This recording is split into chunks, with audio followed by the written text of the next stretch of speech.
All right, today you're going to do a coding project called the Treasure Hunter, kind of a fun little game where you're going to move a character around the screen and try to dig for a hidden treasure. You're going to design your game using a grid-based model. So your planning documentation, which you don't have to turn in for this particular assignment, is in the planning stage and there's some pictures. But let's run the solution so we can see the game in action. This is what we're going to try to recreate. So we have a grid that's 1, 2, 3, 4, 5, 6, 7, 8, 9, 10 tiles wide by 1, 2, 3, 4, 5 tiles tall. And we have a treasure hunter who uses the arrow keys to move around the screen. And each press of the arrow key is going to move the treasure hunter a complete tile one way or the other, being sure not to move the treasure hunter out of bounds.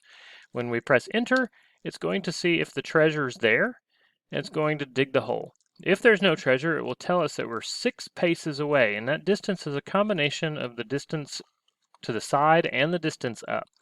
So we move a few spaces, we dig again, now we're 3 paces away.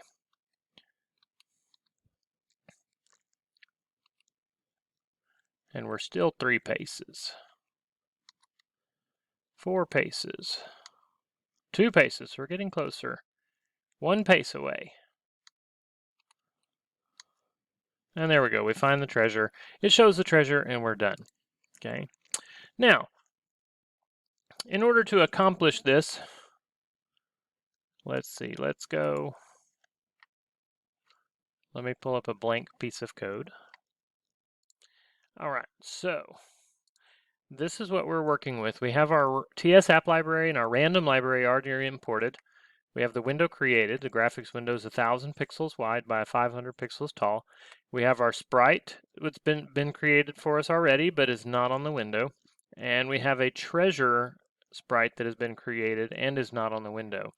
So our requirements tell us to use a 2D grid. So that's going to be the list of lists that represent our X and our Y pixels. We got to prevent the character from moving off of the window in any direction, and we're going to use the sequential bracket notation to refer to the character and the treasure's locations. We need to calculate and display the total distance between the character and the treasure by adding the horizontal and vertical distances. So we'll get to use some of that math absolute value function as well. So we're going to follow this and we're going to come up with some pseudocode in this planning exercise, and we're going to make sure we use these little circles as our hints.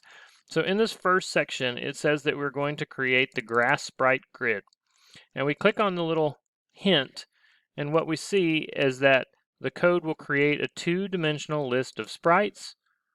That's 5 rows and 10 columns, placing them in order. So remember that algorithm is to create the grid as an empty grid.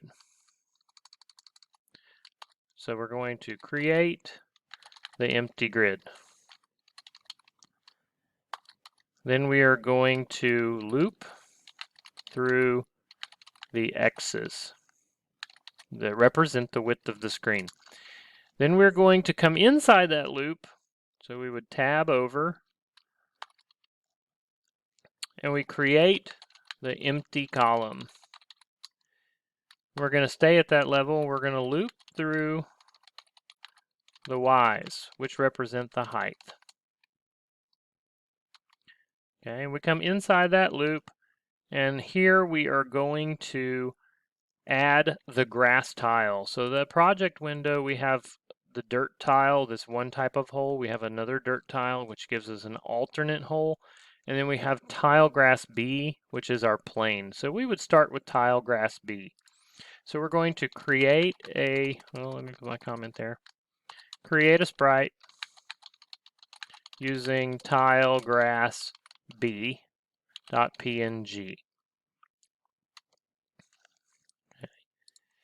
Now the location of that sprite is going to depend largely on the size of that sprite. So this sprite is 100 pixels by 100 pixels.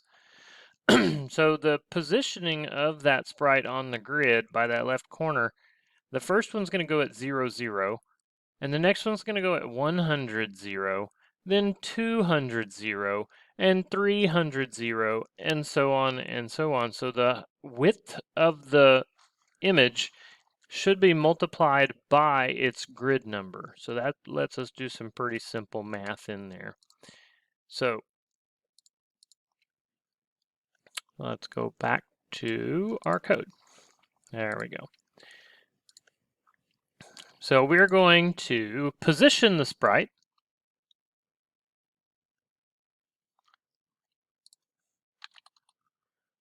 at 100 times the x number from our loop and 100 times the y number in our loop.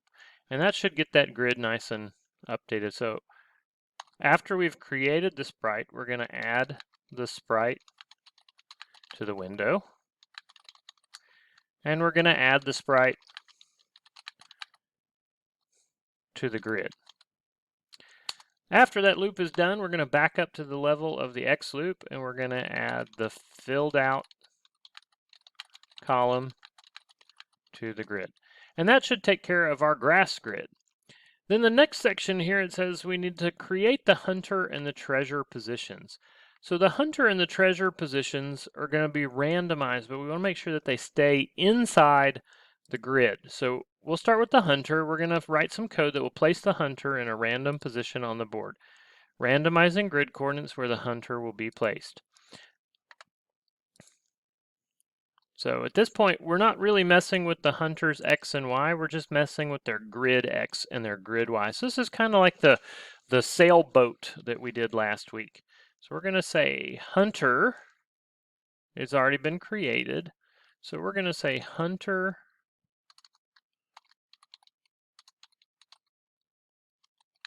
grid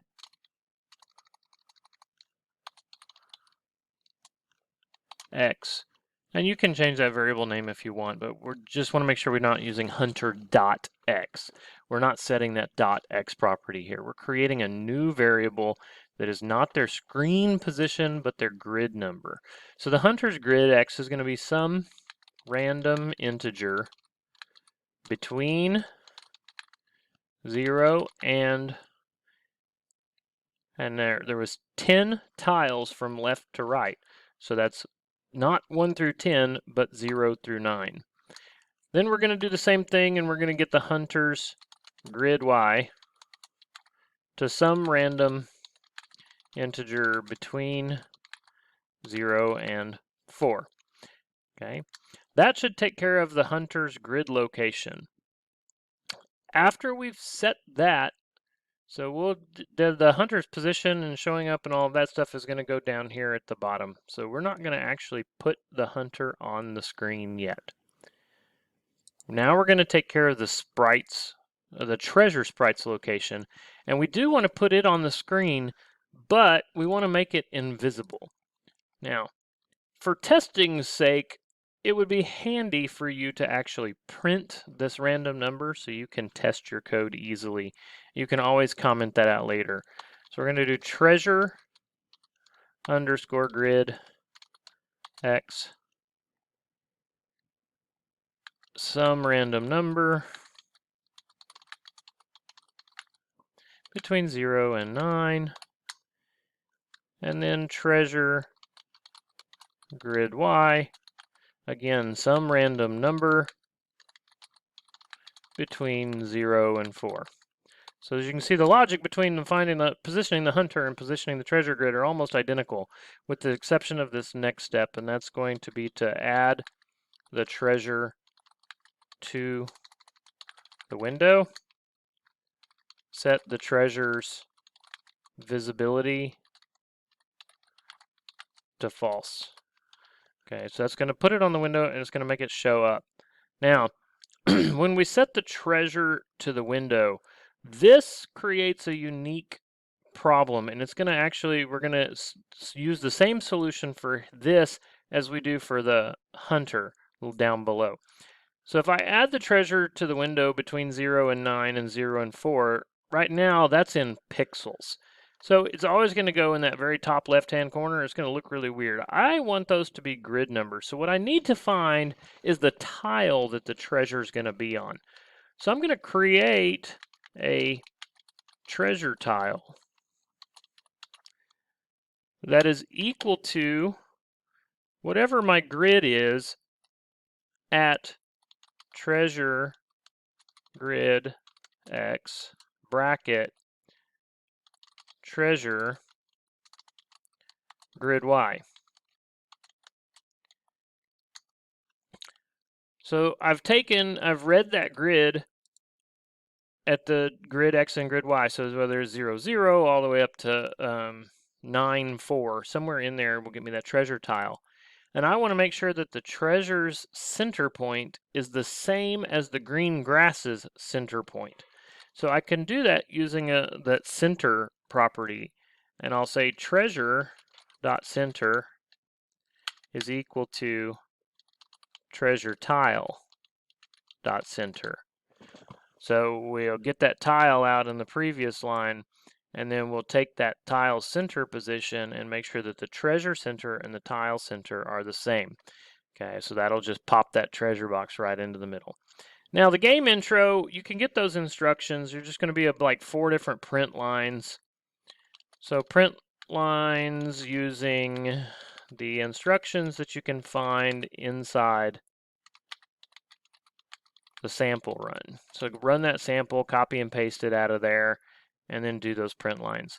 And we've done main loops for games enough here that we know that that's the while window is running, and then the very, very bottom, in order to actually show up with anything, we have to do our window.finish frame.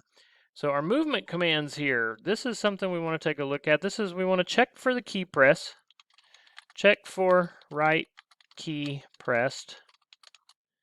And when the right key's pressed,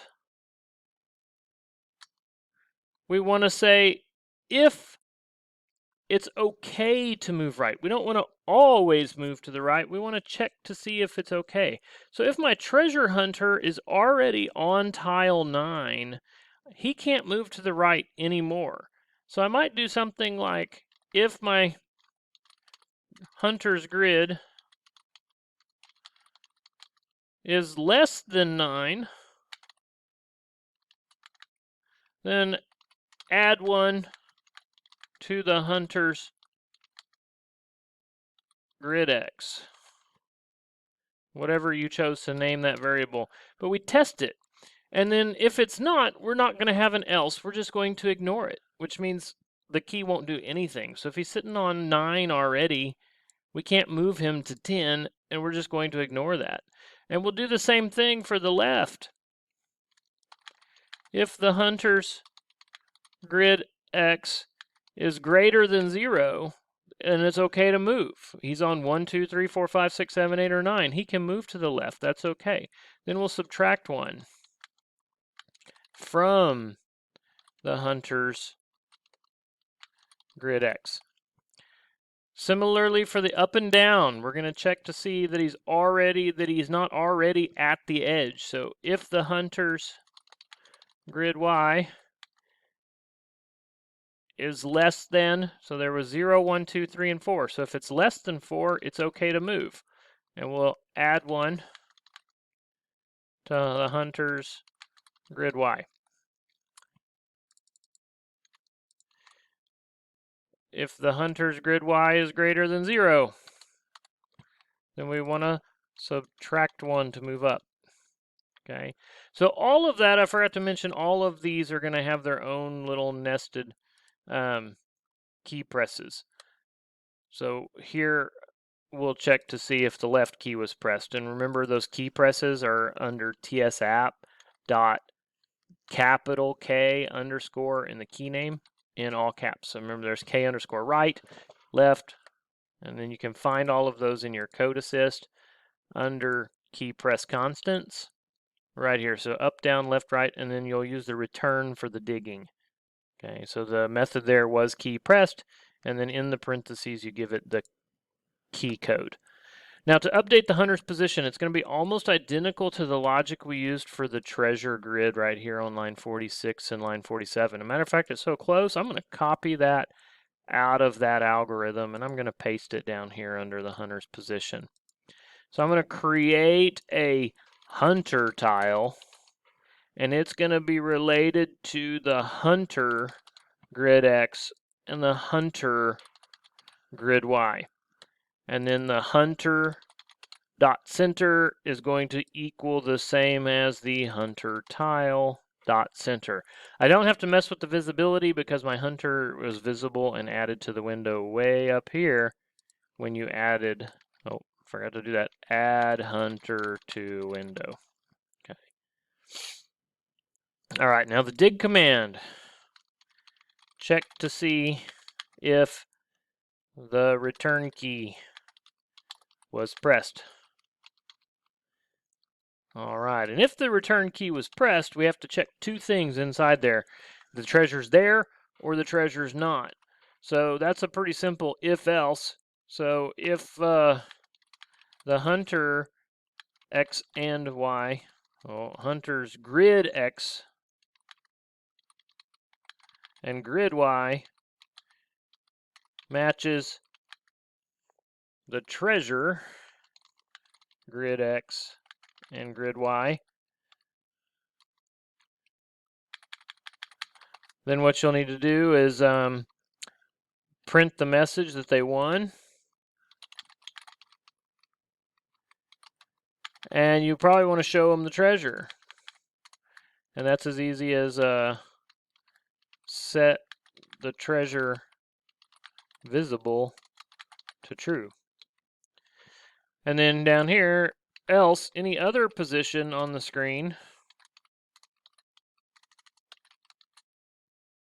we want to come underneath that, and we want to change the tiles image. So you'll change the grid at hunter grid X bracket hunter grid Y dot image equals one of the random images for the hole. Other kind of hole. All right. And then you'll finish the frame. And that's essentially the game. So I've given you the pseudocode. So take that pseudocode and turn it into a functioning game. All right. Thanks.